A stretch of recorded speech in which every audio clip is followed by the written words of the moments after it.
आदाब, मैं हूं अरीबा खान और आप देख रहे हैं मैं मीडिया।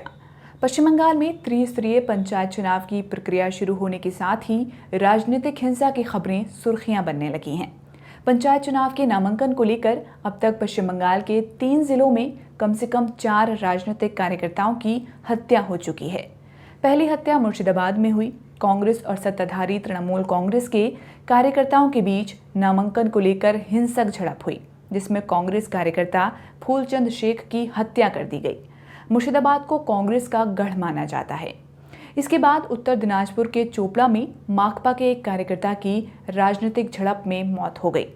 वहीं दक्षिण 24 परगना जिले के भांगर में हुई झड़पों में इंडियन सेकुलर फ्रंट और तृणमूल कांग्रेस के एक कार्यकर्ता की मौत हुई। भांगर विधानसभा क्षेत्र से इंडियन सेकुलर फ्रंट के विधायक नौशाद सिद्दीकी का कहना है कि पुलिस के सामने तृणमूल कांग्रेस के समर्थकों ने उनके उम्मीदवारों के नामांकन पत्र छीन लिए, लेकिन पुलिस ने कोई कार्रवाई नहीं की। तृणमूल कांग्रेस पर यही आरोप माकपा ने भी लगाया। भांगर क्षेत्र के माकपा नेता गयासुद्दीन मौला ने कहा कि तृणमूल कांग्रेस के समर्थकों ने उनके हाथ से दस्तावेज छीन लिए और उनकी पिटाई की। मुख्यमंत्री व तृणमूल कांग्रेस सुप्रीमो ममता बनर्जी ने सत्ता पोषित हमलों के आरोपों के जवाब में कहा है कि हमले एक तरफा नहीं हो रहे हैं। उनका कहना है कि उन्होंने पुलिस को निर्देश दिया है कि दोषियों पर कार्रवाई की जाए।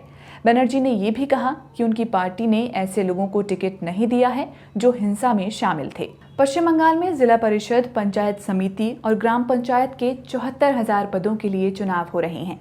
इनमें ग्राम पंचायत की 63,239, पंचायत समिति की 9,730 और जिला परिषद की 928 सीटें शामिल हैं। चुनाव के लिए 9 जून से नामांकन शुरू हुआ था और नामांकन की आखिरी तारीख थी 15 जून। इन पदों के लिए राज्य के कुल 5,67,21,234 वोटर 28 जुलाई को वोटिंग करेंगे। राज्य की अलग अलग जगहों पर लगातार हिंसा व हत्याओं के मद्देनजर भाजपा नेता शुभेंदु अधिकारी और कांग्रेस के वरिष्ठ नेता अधीर रंजन चौधरी ने कलकत्ता हाईकोर्ट का रुख किया था और इस चुनाव में केंद्रीय बलों की तैनाती की मांग की थी। कोर्ट ने याचिका पर सुनवाई करते हुए पश्चिम बंगाल के सभी 22 जिलों में वोटिंग के दौरान केंद्रीय बलों की तैनाती करने का आदेश दिया है। इसके लिए संवेदनशील इलाकों की शिनाख्त करने का भी आदेश कोर्ट ने दिया है। संवेदनशील इलाकों की शिनाख्त होनी अभी बाकी है। हालांकि केंद्रीय बलों की तैनाती से हिंसा पर लगाम लगेगी, इसमें संदेह है, क्योंकि पूर्व में भी पंचायत चुनावों में केंद्रीय बलों की तैनाती हो चुकी है, लेकिन हिंसक झड़पें तब भी हुई थी और लोगों की जानें तब भी गई थीं। पंचायत चुनावों को लेकर पश्चिम बंगाल में हो रही हिंसा कोई नई बात नहीं है। साल 2018 के पंचायत चुनावों के दौरान पश्चिम बंगाल में भयावह हिंसा हुई थी, जिसमें 19 लोगों की जान चली गई थी। नेशनल क्राइम रिकॉर्ड ब्यूरो के आंकड़ों के मुताबिक साल 2021 में पश्चिम बंगाल में राजनीतिक कारणों से 7 लोगों की हत्या की गई थी। वहीं उससे पहले यानी साल 2020 में पश्चिम बंगाल में राजनीतिक हिंसा की 36 घटनाएं हुई थीं, जिनकी 68 लोग शिकार हुए थे। उसी साल राजनीतिक कारणों से पश्चिम बंगाल में 3 लोगों की हत्या भी हुई थी। आंकड़ों से पता चलता है कि सत्ता परिवर्तन और उसके कुछ वक्त बाद तक राजनीतिक हिंसा में काफ़ी बढ़ोतरी हो जाती है। साल 2011 में पश्चिम बंगाल में 3 दशक तक सत्ता में रहे वाम मोर्चा की हार हुई थी और तृणमूल कांग्रेस ने सरकार बनाई थी।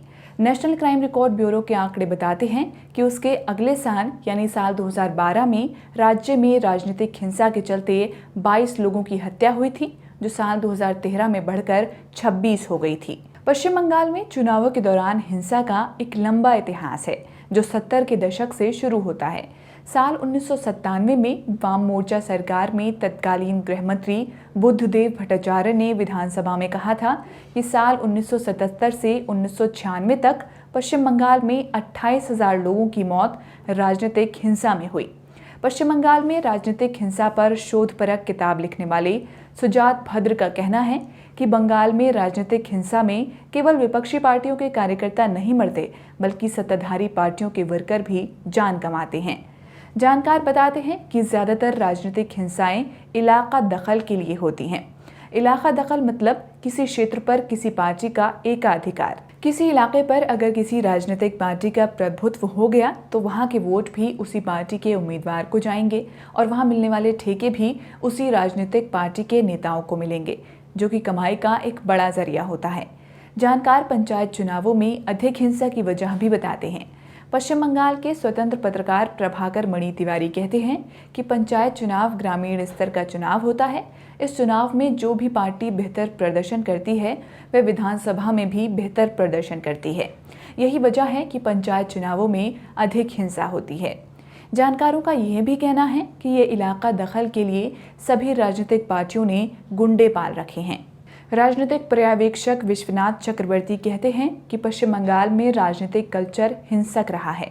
दरअसल जो पार्टी सत्ता में आती है उसका लक्ष्य होता है कि वह विपक्षी पार्टियों को इस हद तक कमजोर कर दे कि उनका अस्तित्व ही न बचे। इसके लिए हिंसा का सहारा लिया जाता है। विश्वनाथ चक्रवर्ती ने जो बातें कही वो आंकड़ों में भी स्पष्ट नजर आती हैं। साल 2011 के विधानसभा चुनाव में तृणमूल कांग्रेस की ऐतिहासिक जीत के बाद साल 2016 में जब दोबारा विधानसभा का चुनाव हुआ तो वाम मोर्चा और कांग्रेस ने मिलकर सिर्फ 72 सीटें ही जीती थीं। वहीं तृणमूल कांग्रेस ने 211 सीटों पर कब्जा जमाया था। उससे पहले साल 2006 के विधानसभा चुनाव में वाम मोर्चा ने 220 से अधिक सीटों पर जीत दर्ज की थी। वहीं 2001 में कांग्रेस जो मुख्य विपक्षी पार्टी थी उसको केवल 26 सीटें मिली थी। पश्चिम बंगाल में पहला विधानसभा चुनाव 1952 में हुआ था और उस चुनाव में कांग्रेस ने 150 सीटें जीतकर सरकार बनाई थी, जबकि भारतीय कम्युनिस्ट पार्टी यानी भाकपा को महज 28 सीटों पर संतोष करना पड़ा था। एक अन्य राजनीतिक विश्लेषक A.K. जाना बताते हैं कि राजनीतिक हिंसा केवल गुंडों के सहारे नहीं बल्कि इसमें स्टेट मशीनरी, पुलिस तक का भी इस्तेमाल होता है। हालांकि ऐसा नहीं है कि ये हिंसा एक तरफा होती है। जो पार्टी जहां मजबूत होती है वहां वह विरोधी पार्टियों के खिलाफ हिंसा करती है। प्रभाकर मणि तिवारी कहते हैं कि उत्तर बंगाल में भाजपा मजबूत है तो वहां उनके कार्यकर्ता हिंसा फैलाते हैं। कांग्रेस जहां मजबूत है वह वहां हिंसा फैलाती है। इसी तरह जहां तृणमूल कांग्रेस मजबूत है वहां तृणमूल के कार्यकर्ता हिंसा को हथियार बनाते हैं। भले ही राजनीतिक बयानबाजी में कोई पार्टी किसी दूसरी पार्टी पर आरोप लगा दे, मगर सच यही है कि सभी पार्टियां इसमें शामिल होती हैं। लेकिन सवाल ये है कि क्या पश्चिम बंगाल में राजनीतिक हिंसा का दौर थमेगा? इस सवाल पर तिवारी कहते हैं, मुझे नहीं लगता कि भविष्य में इस पर किसी तरह का अंकुश लगेगा। आज के इस वीडियो में इतना ही। देखते रहिए मैं मीडिया।